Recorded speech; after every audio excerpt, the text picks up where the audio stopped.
Hello, everyone.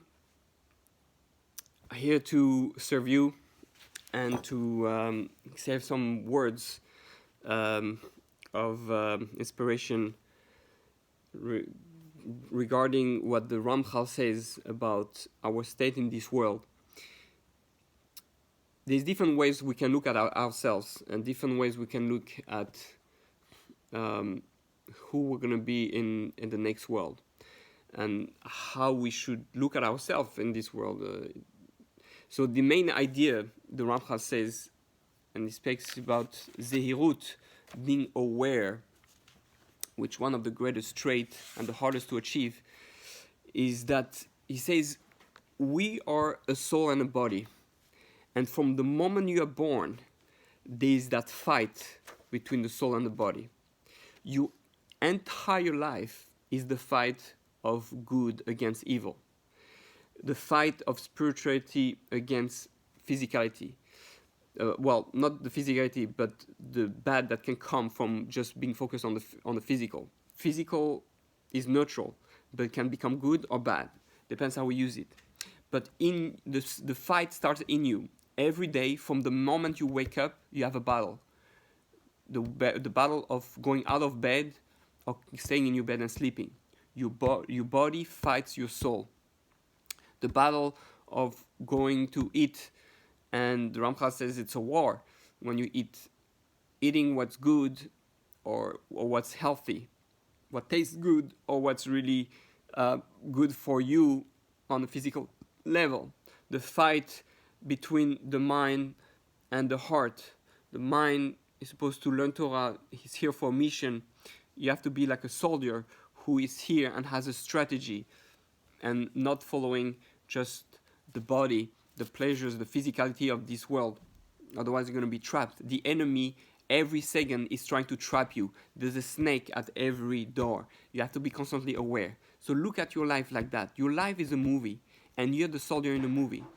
You have to become a war hero. In the world to come, we can go there, and there will be people. There are people who are going to be naked, and people who are going to have their army uniform with all the medals.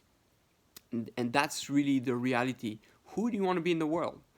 And that's why Adam Rishon was born naked. He was born naked, and he was not ashamed because he was innocent. Like a baby is naked, is innocent, there's nothing to hide. But right away after, he was given, the snake came and to attack him. And it was not bad. God sent the snake. Why? For him to be able to earn a cloth, a uniform where he can be proud of waging the battle.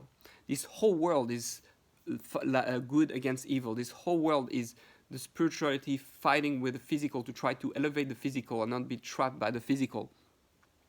This is what we're here for. Every movie that you're going to watch in your life is 90% of them are the exciting movie is when good fights evil and wins. How depressing it is to watch a movie where the evil always wins. In the world to come, everybody is going to watch your movie.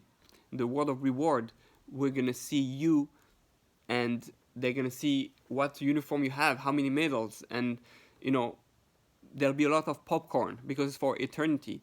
And hopefully everybody is going to watch your movie of your fight, a war hero, a war of the soul against the body, the spiritual, not against, with the body, with the forces of evil, with the evil, against the evil inclination, against the snake, the Satan, all that. So we are here to wage battle. How are we successful? We need strategy, we need plans, we need awareness. Awareness is the most important. I have to feel that every second something is here for me to be to challenge me, because this is what I'm here for. That's my purpose. That's my mission, is to be a fighter. A Jew is not, that idea that people have, like they speak about Jesus. I'm not attacking Christianity or anything. I'm just giving as an example, because it's not like, oh, I'm so nice and everything is nice. Oh, you hit me on one cheek, you can hit me on the other cheek. That's not what we're here for. We're here to fight and the way we speak about Moshiach, and this way we speak about King David, they are warriors. A real Jew is a warrior. Avraham was a warrior. He was fighting against Nimrod. It was the fight of the war between the 4 kings against the 5 kings, and there was the war against Sodom to save his brother-in-law. And then there was the fight of Moshe Rabbeinu and Yehoshua against Amalek, against Moab, the Moabites, the Bilam, and the war against Egypt. And then there was the war of David HaMelech, who is the climax. He was the king. You know what's a real king of Israel? A real Moshiach? Someone who fights against evil. He deals, his hands are bloody, of destroying the evil in the world. And that's what Moshiach is. Moshiach is not that nice little guy dressed in white, riding a donkey. Hi, peace. No, that's not what it is. Yes, we want to bring peace and we want to bring love, but one needs to be proactive and to fight it and to destroy evil. Sometimes we can be extremely, complete liberals and then say, yeah, let the evil a chance to redeem itself. No, yes, everybody has a chance to do the teshuvah and to repent, but we're speaking about the true evil, people who really hurt and destroy others, who are completely selfish, people like Hitler, people like ISIS. Those are the ones that we have to fight for. But this exists in each one of us. We have to fight the battle of our body wasting potential. Who you're going to be in the world to come for eternity? Are you going to be a war hero, or are you going to be a naked guy who has nothing to show, no movie to show, no things to be proud of? We are here to produce, and a soldier is aware every second of his life. He is always on duty. He wakes up early. He doesn't wake up at 11 o'clock. He wakes up at the dawn, right? Shacharit, you pray right away in the morning. You get ready. You know what you're here for. You're here to learn. You're here to grow. You're here to build. You're here to destroy evil. You're here to infuse the world with spirituality. You're here to bring love. You're here to bring peace. But you have to do it with strength. Interestingly, the Messiah Shalom says that this level of complete awareness is only going to be achieved in the world to come.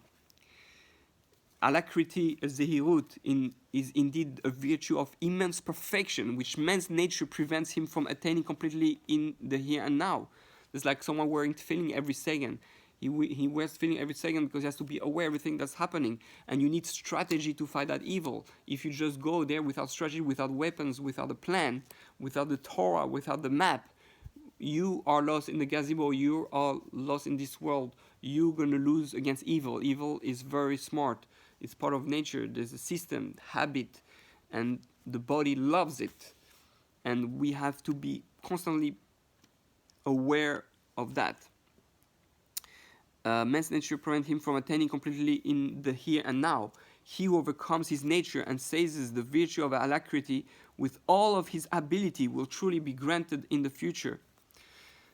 The Creator, maybe his name, will present it to him as his reward in return for his effort in pursuing it during the service of his Creator. So there's something really gigantic, even though it's one of the first level of being aware. It's actually one of the highest level, because it means I'm aware of God all the time. I live with God every moment. I'm aware of my fight, of my mission every second of my life. I don't let anything be wasted. It's almost impossible to be always like that, because the thoughts, because of this world, because of physicality, because of advertisement, social media. I have to stay focused, but I have to be strong. I have to be a lion. I have to be bold like a leopard, says the Messiah Shalom and the Torah.